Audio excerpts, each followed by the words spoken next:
I know the last video left you on a cliffhanger. We had a balance sheet. It wasn't balanced. And now we're starting a new one. But don't worry, we'll resolve all of that by the end of this video. And at no extra charge, we're not going over the model that I have over in every other video we did in this chapter. So there's a plus. My balance sheet doesn't balance. Balance sheets are balanced by the finance function. Yeah, I know this is a repeat, but bear with me. This is the concept we really need to get over in this particular video. We're going to be balancing the balance sheet by either raising more funds if we need them, or investing excess funds if we have them. That's what the finance folks do in a real business.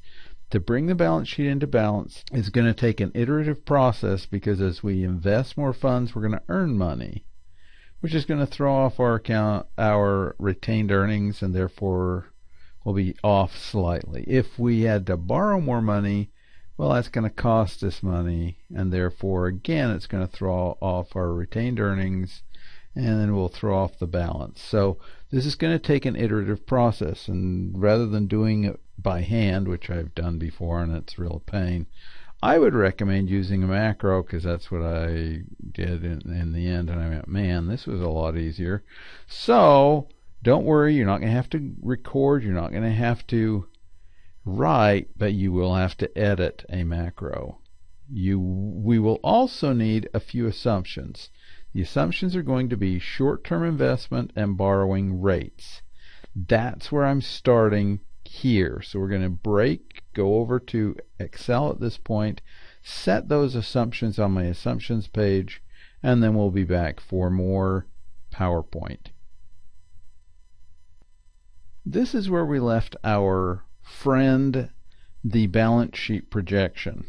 So what I think I'm going to do first is highlight everything. By the way, that little thing right up there in the corner is a select all. And I'm going to go up and tell it to no fill all of those, so that I get all my fills off, and we have our nice unbalanced balance sheet all ready to go, except it's, well, unbalanced. So I'm going to go over to my assumptions, and down below my asset management ratios, which by the way I because in editing this, yes, I do edit these, that's how they look better. I'm going to get rid of my E. There we go. You've been wanting to do that, especially if you have OCD. And then I'm going to come down below and say interest rates. And I don't remember what size that is. It's 14, so I'm going to go back down here and say that's going to be 14 large. Oh, and then bold. And I'm going to be looking at short-term investments. I'm going to make an assumption as to what I'm going to earn. I can do it year by year, and since I've already started that, I think I'm going to just continue. Or I could just do, well, over this next time period, here's what it's going to be. Or you can do what I'm going to do, which is kind of a combo of the two, by just holding it constant across. The other one is the revolving loan. Oops. Oh. Right.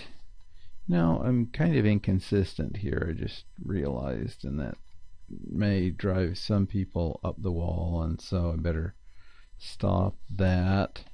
There we go. Much better. Short-term investments, revolving loan rate. By the way, right now the revolving loan rate is 2.04%.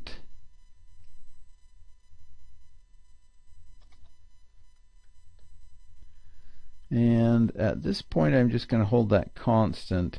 Although if I'm thinking, interest rates are going to be going up in the near future, I could actually model that going up if I wanted to.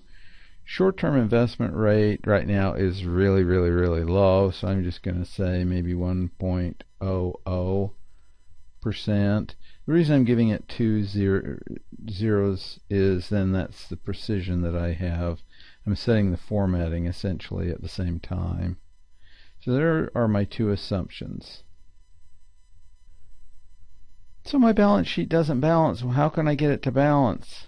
Now we have to find those amounts that will try to bring the balance sheet into balance. This will be accomplished in 4 segments. These segments are placed below the balance sheet, and if you're going to use my macro code, they have to be precisely as many, well, they'll have to be precisely spaced as I space mine, or the macro will have some issues. So here are the 4 segments anyway. The first segment is to check the balance of the balance sheet.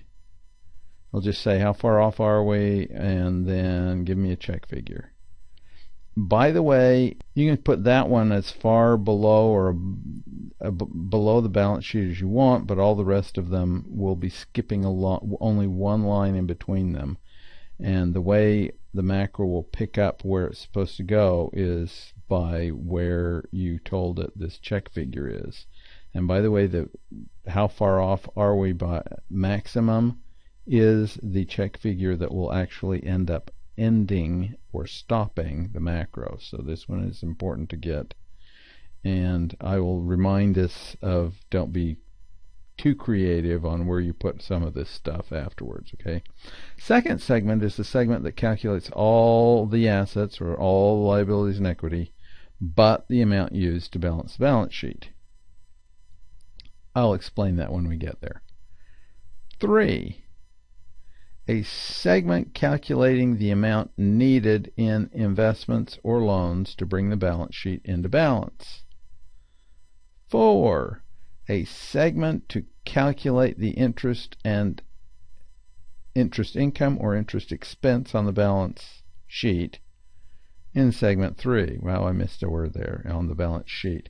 By the way, there's one other thing I need to do, so I can't just do this one PowerPoint slide. I have to start the next one, which is this. In most instances, we're going to have to add a line for short-term investments and a line for revolving loan on the balance sheet. So we're going to be doing all of those this time around. I will come back at this point, though, when we've done all of the above, because this one I'm going to have to do a little out of the order I've outlined them in. So that's why I had to do it now.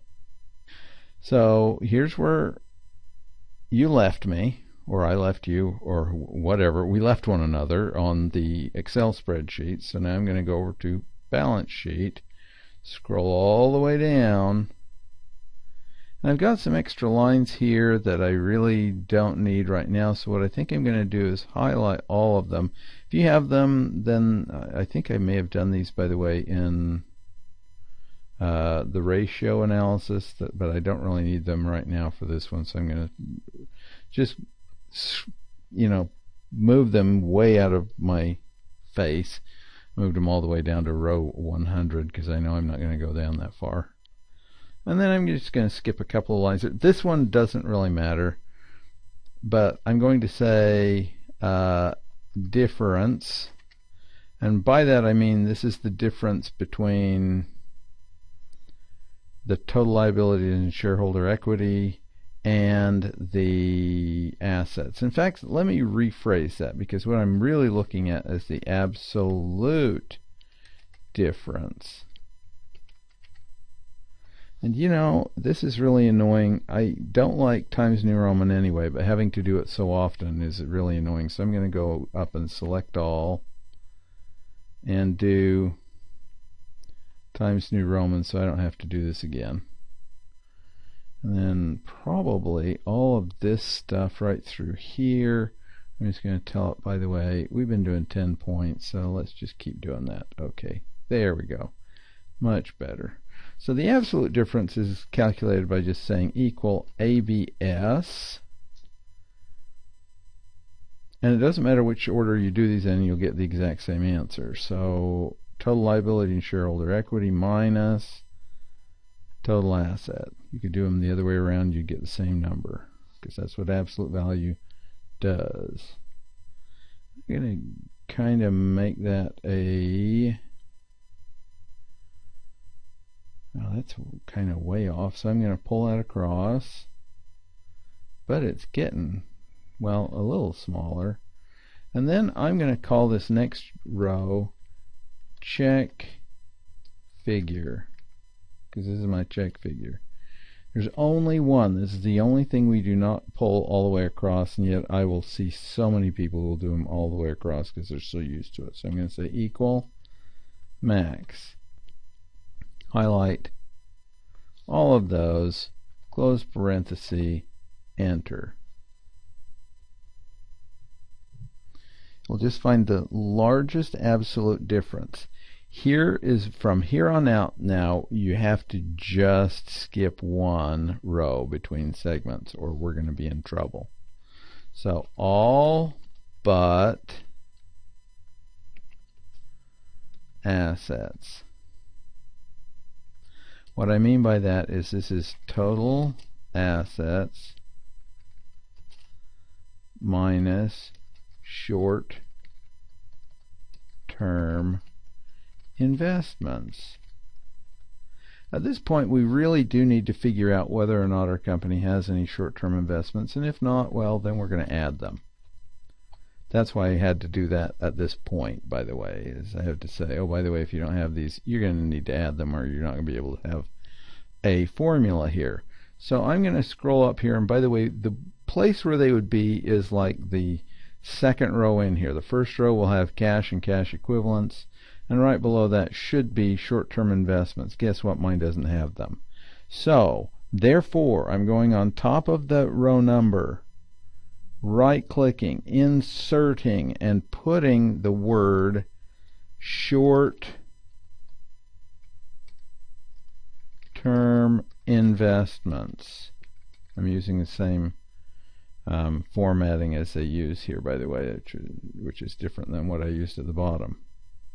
Now, before I leave, because this one I can leave blank as long as it's formatted, and it will be formatted the same way as these two if they're the same way. Actually, it will be formatted the same as this one.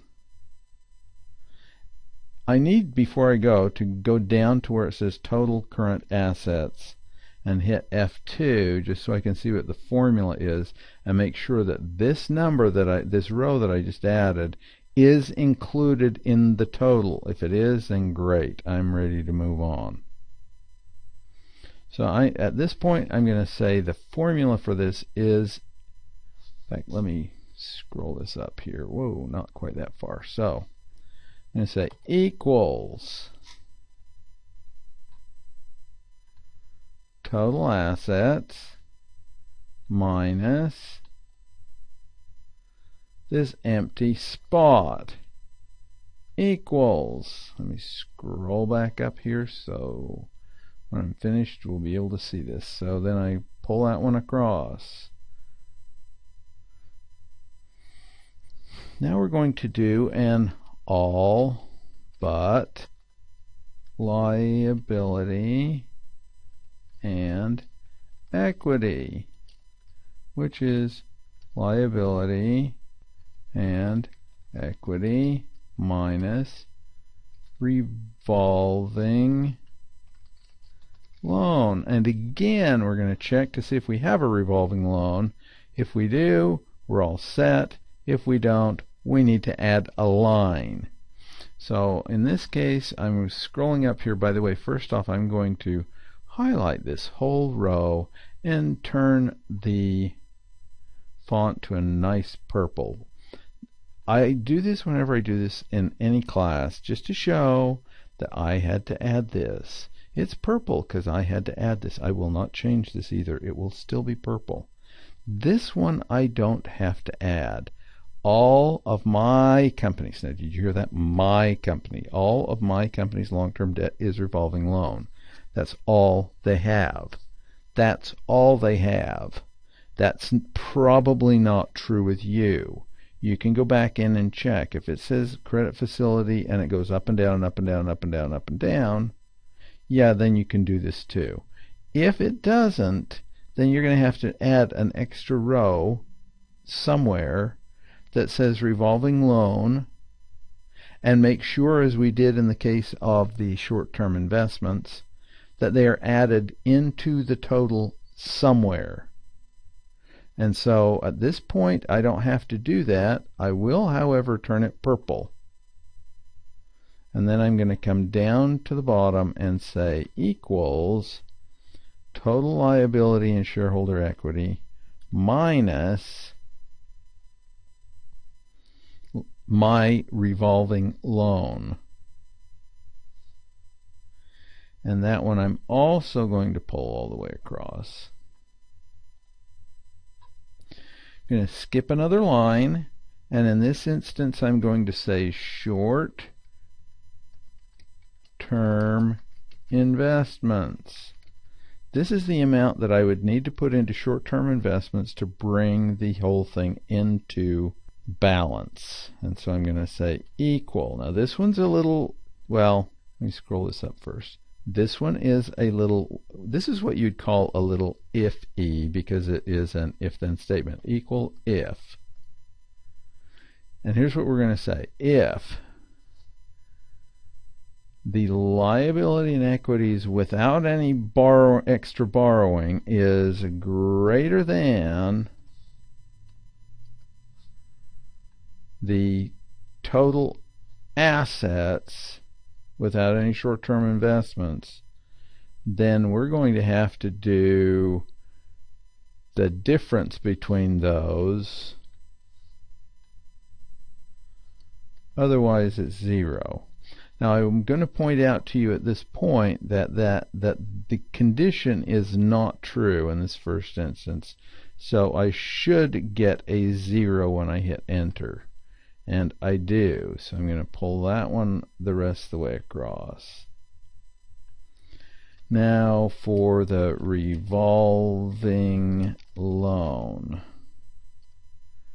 The revolving loan is going to work just the opposite. Equal if the assets are greater than the liabilities and equities, then I'm going to have to borrow more money. And in particular, and to be more specific, I'm going to have to borrow the assets minus the liability and equity. Otherwise, it's 0. Close parenthesis, enter. This one I am going to format just because I want to see how much it is and how bad off we happen to be. So far it's estimating around 30 million-ish, which is close to where we are right now anyway with this company. So let me scroll this up a little bit more as we add the last chunk. Interest income on short-term investments and interest expense on revolving, I can't spell, revolving loan. So the interest income is going to be equal to, and this is a little bizarre because we're going to have to first off find out the average balance of my short-term investments, and we're going to find the average balance of my revolving loan, and then we're going to apply the interest to them. So I'm going to say 0.5 times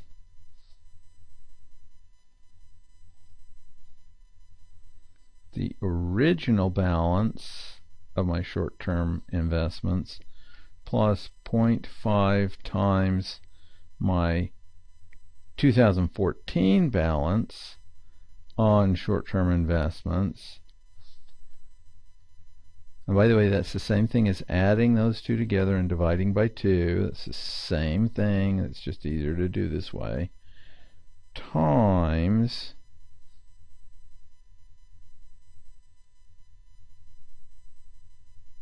interest on short-term investments.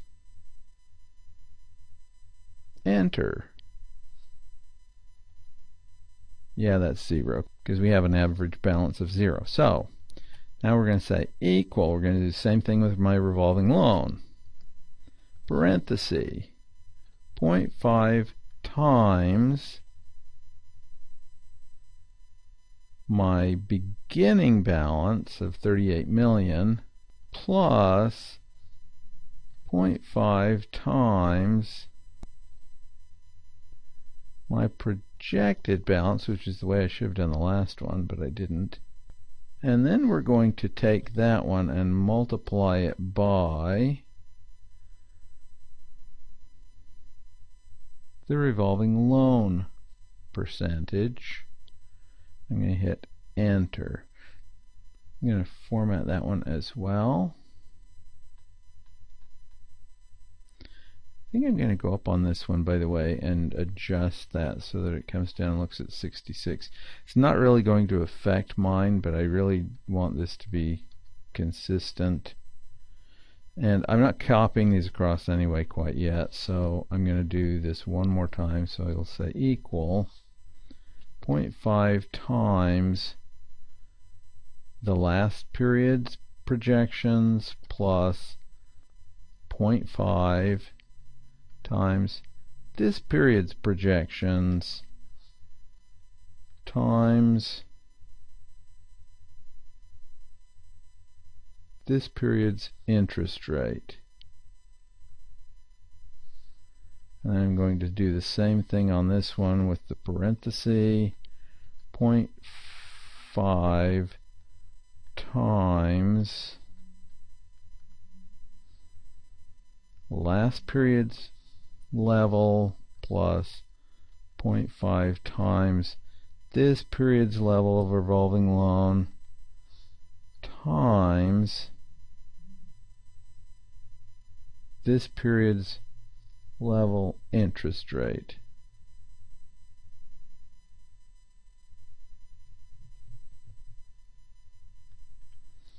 And again, we're going to format. Whoops, I'm just grabbing these last two and pulling them across. And now we're ready for the next PowerPoint. Okay, in this instance it says at this stage we need to add the lines to our income statement and balance sheet. In most instances we'll have to add lines for short-term investments and revolving loan on the balance sheet. We're also going to have to add, in most instances, lines for interest income and short-term investments and interest expense from revolving loan on the income statement. Make sure that the interest is calculated in the income somehow and will affect the retained earnings. And also make sure we get the right sign. There are times when interest income is actually listed, believe it or not, income. Yes, I did say income, and I didn't make a mistake this time, as I often do when I'm not thinking and it's late and I'm making these videos. But this time I meant interest income is sometimes listed as a negative on some really odd income statements. There are times when interest expense is listed as a negative, as it will be on this in this instance, at which point we're going to have to go back at the bottom of the balance sheet and make the necessary adjustments. So here we go.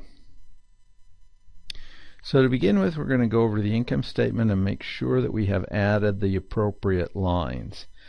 My interest expense is only for revolving loan, and so I'm not actually having to add one there. I will, however, add, and I'm going to say insert right here, a line that says interest income. Now note that my interest expense is negative, and how do I figure these out? If they're both in the same segment of the income statement, then I'm going to first off have to figure out which direction one goes, but they usually will have a different sign. In this instance, because we have expenses in parentheses in the title, it's hinting very strongly to me that the interest expenses are listed as negatives.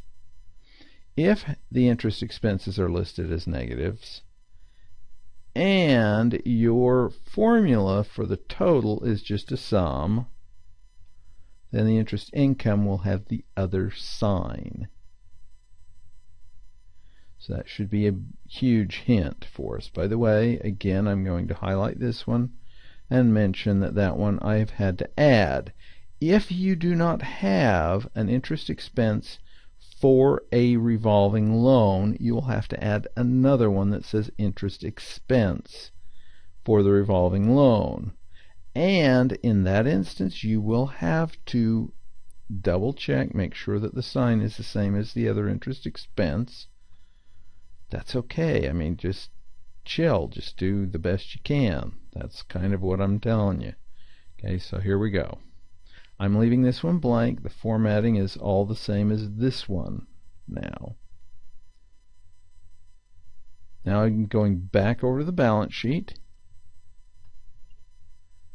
And at this point, my interest expense has to actually have a negative in it. So I'm going back into the formula, and I'm going to add a leading negative. So that now says negative. The next one over now says negative. Whoops, that one says positive. Negative. And now I'm going to pull that one across the rest of the way. Alright, we're up to the very last chunk. This one's the one where people all get all nervous and, oh no, it's not going to work, and I'm so bad at this. Just deal with it.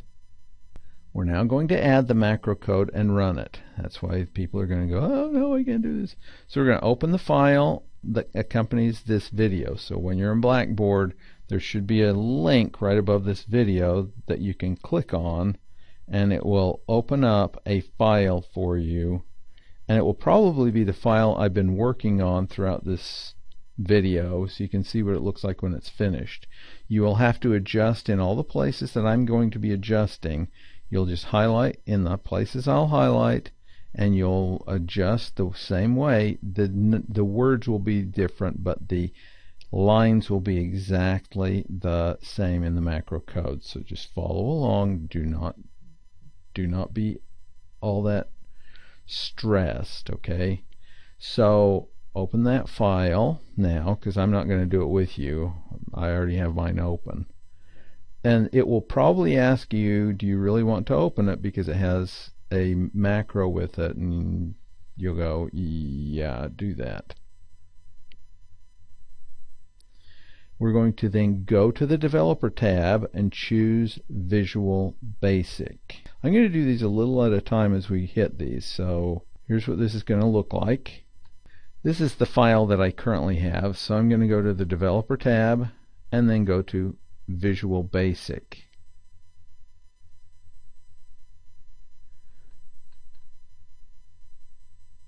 It should open up the Visual Basic editor for you. I'm going to make this as big as I can just because Now hopefully it's already gone to your balancer where it says Sub Balancer, but if it doesn't, find this financial statement projections. It should say XLSM, and then open it, and it should have a macro or what will be called a module like this one. If the module is closed like that, open it and then double click on the module 1. We're going to find the balancer macro code and we're going to copy it. Then we're going to go to my file, add a module, and paste the macro code into it. And this is going to be a little confusing because the one I'm going to be giving you is the one that I'm going to be creating just right now. So bear with me and try to make the necessary adjustments. So at this point I need to go to Edit. Oops, let me move over here. Go to Edit, select all, Edit, Copy. I'm going to scroll up here and see if I can find my file, which I have. It's right now an XLSX file. Find the one that you have been working on, not me. Find the one that you have been working on. Click, and then go up here to Insert a Module. Now notice I had first clicked on my Microsoft Excel objects, and it usually will pop right off of that one. I'll say module, and then it says module 1. It's blank. If you look right up here at the top, it will tell you what file it's in. Mine says financial statement projections.xlsx. Yours will have your company or your file's name with XLSX, I'm assuming. And then I'm going to just say edit, paste. At this point, just so that we do not have any more problems, I'm going back to the file that I picked this up from off the Blackboard site. And I am going to File, close it. Okay, now we're back to now that we've gotten rid of the other file that we don't need, we're back to our instructions. We're now going to tweak the macro code so that it will work with our balance sheet and income statement. So we're going to go back, and every place where we have a green lettering, that's what we need to tweak, and it's actually telling you how to tweak it. So it's saying that on this one, let me scroll up so we can see it, financial statement projections, XLSX. In fact, let me, before I do this too much, because I don't want to mess things up in future, I'm going to go back over to my file itself and do a file save as, and I'm going to save this as a macro enabled workbook. So, and then save. So now as I come back over here, it says financial statement projections.xlsm. We actually have to have this. I would do this with yours as well, so change it to an XLSM file, because when I come in here and do my little thing here with getting that file name to be the same, financial statement projections, make sure that your file name here is the same one that you gave your file. Okay, I'm doing my example. Please do your file name. I'm going to be looking for the balance sheet. These are the projected balance sheet. Mine actually happens to have the exact same name. Income statement. Well, mine happens to have the exact same name. This is the one that says marketable securities really is the one that has my short-term investments on it. I don't remember what row it's on, but I need to put the row number for that and the row number for the revolving loan. I think I can pick up two at the same time, so I'm going to go back over here and say which rows were those on again. This one was on 9, and this one was on 39. Wow, that one is easy to remember. So I have 9 and 39. Now I need to figure out which row my check figure is on.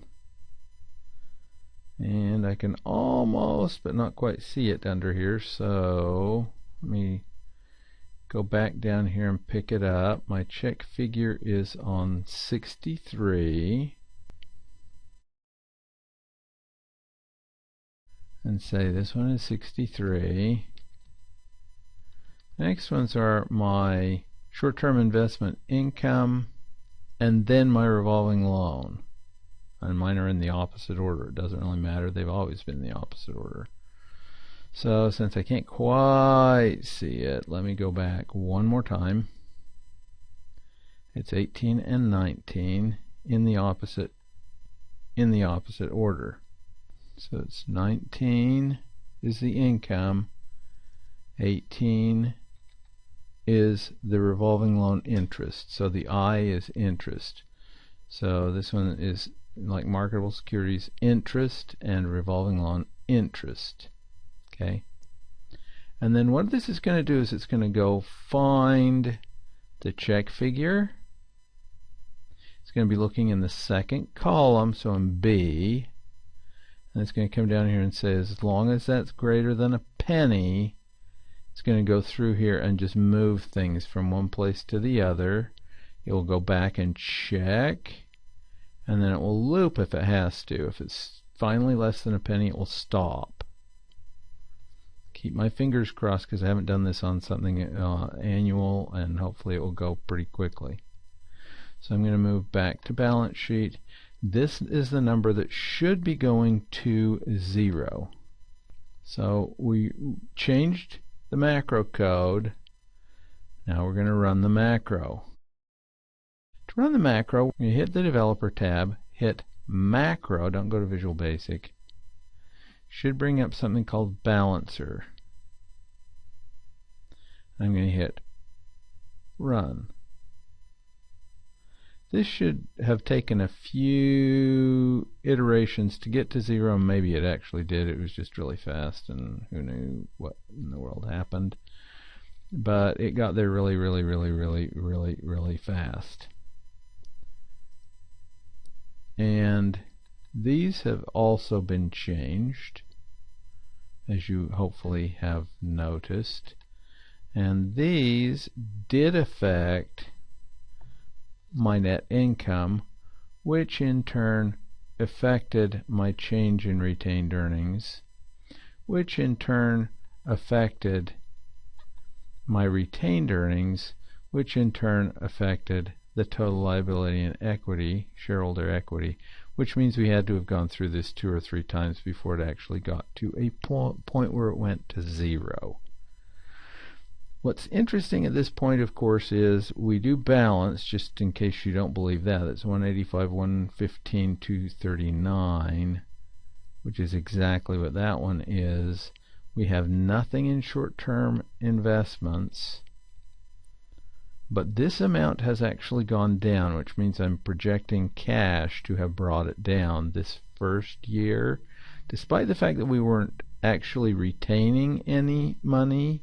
We don't have to go out and borrow that because we went from $38 million down to $27 million. That means we had almost $11 million in positive cash flow, despite the fact that our retained earnings actually went down. This is not measuring cash. It's retained earnings is measuring equity. We threw off some cash according to this. Then from here to here we actually used cash despite the fact that our retained earnings went up. Our retained earning, our cash flow went a little bit negative because we had to borrow just a little bit more the next year, and our retained earnings went up again. Then we went down just a little on what we had to borrow, and our retained earnings went up. So this is the first time that we actually have them in tandem, but they're not even anywhere close. Then we paid off a little bit more of our debt with cash, and our retained earnings went up again. So these last two, the cash is actually going in the same direction as our retained earnings are. So from a company standpoint, this is actually telling me more about free cash flow to the company that we have not retained, that we haven't gotten busy and doing some other things, than anything else. Now, by the way, there's one other thing at this point that I can do, and that is go back over to my assumptions and say what happens if we reduce this a little bit. So let's go from 70 to, let's say, 65 and 60 and 55 and 50. Now let's do the same thing in our inventory. So actually let's do these by 10. So 155, because that seems really long. 145, 135, 125. Now, as we do that, we'll go back over to our balance sheet and find, oh shoot, we're out of balance all over again. What in the heck? But that's because we're using less up here in assets. even though our sales are going up. You'll notice that our accounts receivable are going down, our inventory is going down, and therefore we do not have to use as much on this side of my balance sheet. And so at this point, I'm going to rerun my balancer macro. Run. Didn't take very long to get there, and ooh, notice on that last one, I'm actually investing extra cash and have paid off all of my long-term debt. That's a massive difference. And it all came from bringing these slowly in closer to being in alignment with the market. And that's what we can find by just running some of these what-if analyses on our projections. By the way, at this point, if I wanted to, I can't really undo these. I don't think I can. So, at least you didn't used to be able to. So what I'm going to do instead is just